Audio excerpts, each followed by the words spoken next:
আসসালামু আলাইকুম। Bricks and ফেদার্সে সবাইকে স্বাগতম। আশা করি সবাই ভালো আছেন। আমি বেশ কিছুদিন আগে গিনিপিগ সম্পর্কে একটা পূর্ণাঙ্গ ভিডিও দিছিলাম, যেটাতে বলছিলাম যে গিনিপিগ হালাল না হারাম। তো সেটাতে অনেকেই কমেন্ট করছেন, অনেকে দ্বিমত পোষণ করছেন।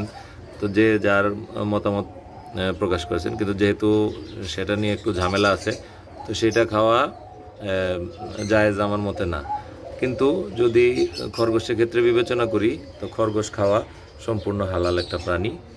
এটা আমাদের দেশে একটু অপ্রচলিত, কিন্তু বাইরের রাষ্ট্রে খুব ভালো, এটা একটা প্রচলিত খাবার এবং এটাতে ফ্যাটের পরিমাণ খুবই কম।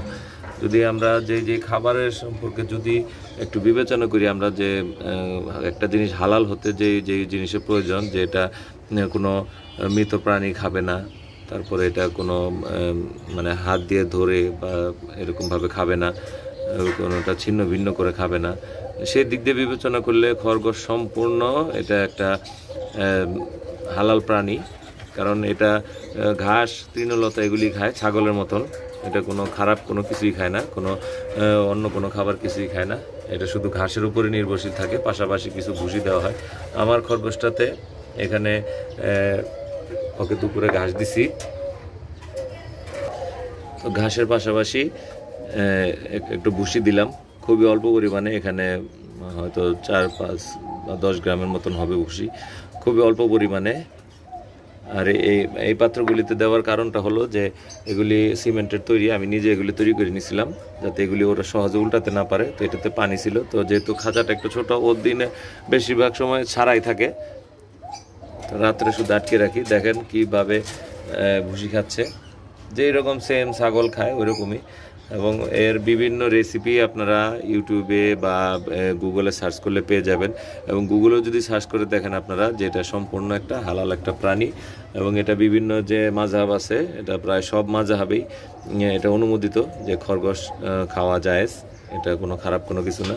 আমরা অনেকে মনে করি যে ছাগল পায়া একটা খরগোশ, ওইটা আসলে খরগোশ না, ওটা একটা হরিণ প্রজাতি। ছাগল পায়া কোনো খরগোশ থাকে না, ওটা খরগোশের মতনই এরকম ছোট একটা হরিণ, আপনারা অনেকে ন্যাশনাল জিওগ্রাফিতে দেখতে পারবেন।